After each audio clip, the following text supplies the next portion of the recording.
Hello, and welcome to the Boss Responses podcast. As business owners, we frequently get busy with doing all of the things. We have client work, we have marketing, we have prospecting, we have all of these fun things. And if we get too busy, our business is what suffers first. We drop the marketing, we drop the prospecting, and we focus on the client work.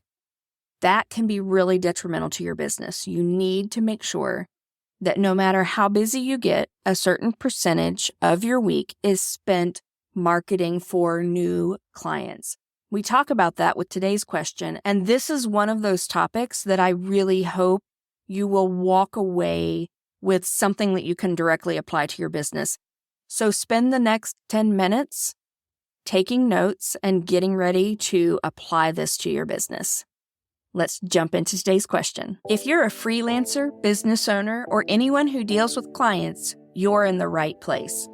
I'm your host, Treasa Edmond. I've been dealing with clients and running my business for nearly 2 decades. And in that time, I've dealt with my share of doubt, imposter syndrome, and not knowing what to say when a client asks a question I wasn't ready for. I created this podcast to empower you with the boss responses you need to grow your business. Each week, my guest co-host and I will bring you 5 episodes packed with practical insights. Monday through Thursday, we answer your questions. And Fridays, we dive deep to explore how our co-hosts embraced their role as the boss of their business. Welcome to Boss Responses. We are back for day 3 with Ed Gandia. Ed, how are you feeling about this week so far? I'm feeling great. These are wonderful questions. I know. I have the best listeners. All right. So what is the question for today? The question is, what strategies do you suggest for balancing client acquisition with delivering quality work, especially when one is a solo operator? It seems like I spend more and more hours marketing for each new client, and that cuts into my creative/work time. So what are your thoughts on that? One, I think this is probably more a scheduling issue than a marketing issue. Scheduling can be really hard for people who come from the corporate world where everything's 9 to 5 or 8 to 5. And then all of a sudden you have all of this time and we forget to block time for work. So time blocking is huge for me. This is what I personally do. I have specific days that have specific blocks of time for client work, and that's when it happens. And then Fridays, because I know by Friday I'm pretty much dead, I have a giant block of time that I focus on business marketing and business tasks. Can I use some of that for client work if I'm running behind? Yes, but I try to make that an exception rather than a rule. But I really block out specific time for specific types of work. And then within that time, I use a tool called Llama. Have you seen that? It's pretty awesome. No, it's like, not familiar with it. It lives in your browser and you can put what tasks you want to accomplish in there, set a time limit on them, and it will flash a red alert whenever you approach that time or have gone past it. And when you click off a task, it celebrates with you. There's confetti and a little dancing llama, and it makes me happy. But within my time blocking, I try to stay structured. Sometimes I have 4 hours today for client work, and I know I'm going to be writing for all 4 of those hours. But if I don't schedule breaks, I don't take them. So I still schedule my time. I give myself leeway if I go over, or if I miss a break, or if I'm in the groove and I don't want to take a break. But I still block my weeks out. Someone once said to me, if you're not scheduling your time is scheduling you. And it's such a weird statement, but it makes sense because that's how you lose time, is by not knowing what happens. I'm also time blind. So I forget that time is passing, especially when I'm doing a creative pursuit. So if I don't have something like an Apple Watch or a program on my browser that flashes red and says, Treasa, you need to get up and take a drink, or you need to take a snack break, then I really struggle with that. So time blocking, very important. Part of my time blocking is marketing. And we mentioned earlier this week, the biggest part of my marketing is relational. So it's finding my clients, interacting with them on social media, touching base with people that I've worked with before, see if there are any new referrals out there. And then I spend less time on the marketing tasks that I don't like LOIs, because they make me incredibly uncomfortable. And my best clients come from relational. So figure out what works for you, leverage your time on those things, and then spend less time on the other things. The important thing, I think, is to make sure you're doing it every single week. Some people do it every day. And if that's what works for your schedule, then do that. How do you handle it, Ed? Well, first of all, we're very much aligned when it comes to, I don't like to use the term time management because you can't manage time. You can only manage yourself. So I like to call it focus management. Good point. Right? Because all we need is more periods of focus, right? So how do you manage your focus and more specifically your energy? I'm big into getting clear on your energy levels and how they fluctuate during a day. So not just, you mentioned like the flow of your week, but also during the day. Mm-hmm. And I have tracked this, and it's just all anecdotal. It's not scientific, but I can basically chart how my energy fluctuates. And what I do is based on that, I schedule tasks during certain times of the day that are appropriate for that kind of energy.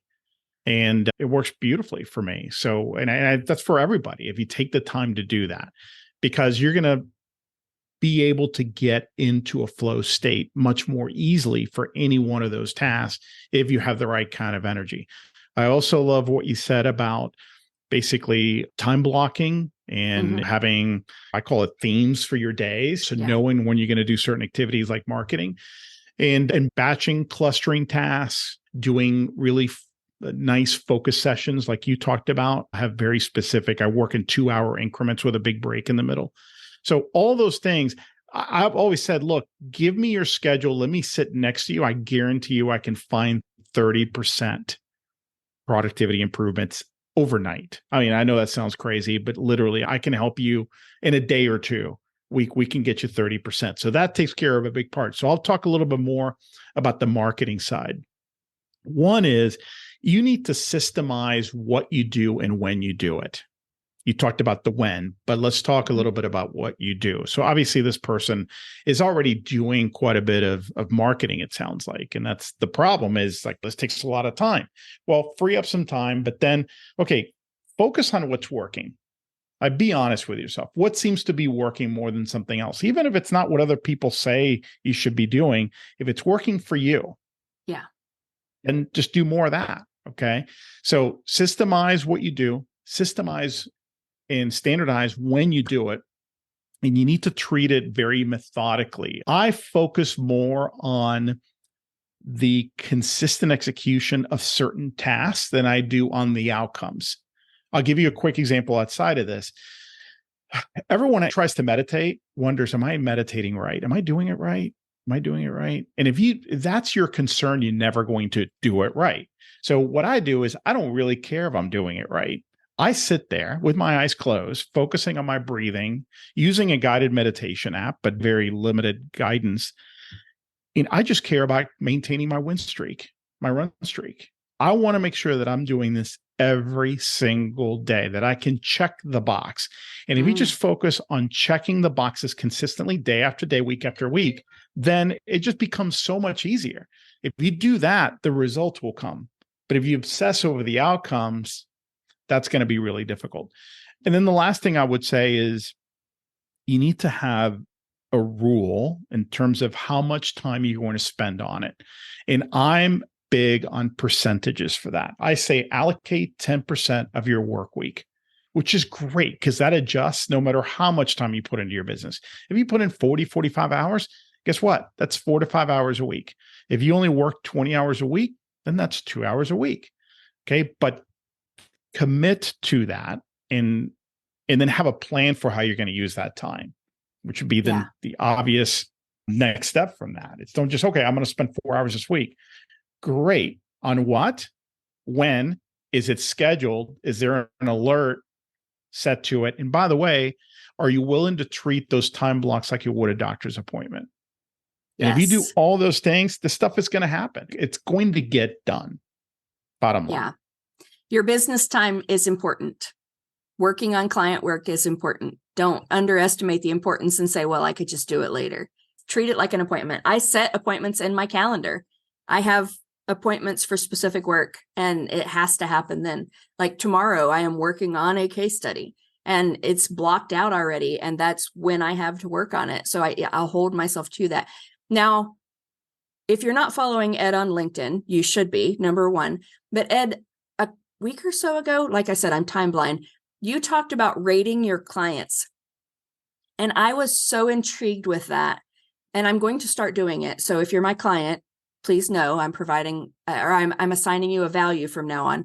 But when it comes to marketing to your clients, how does that rating kind of play into that? Do you say these types of clients are usually rated higher because of specific things, so I'm going to market more closely to them?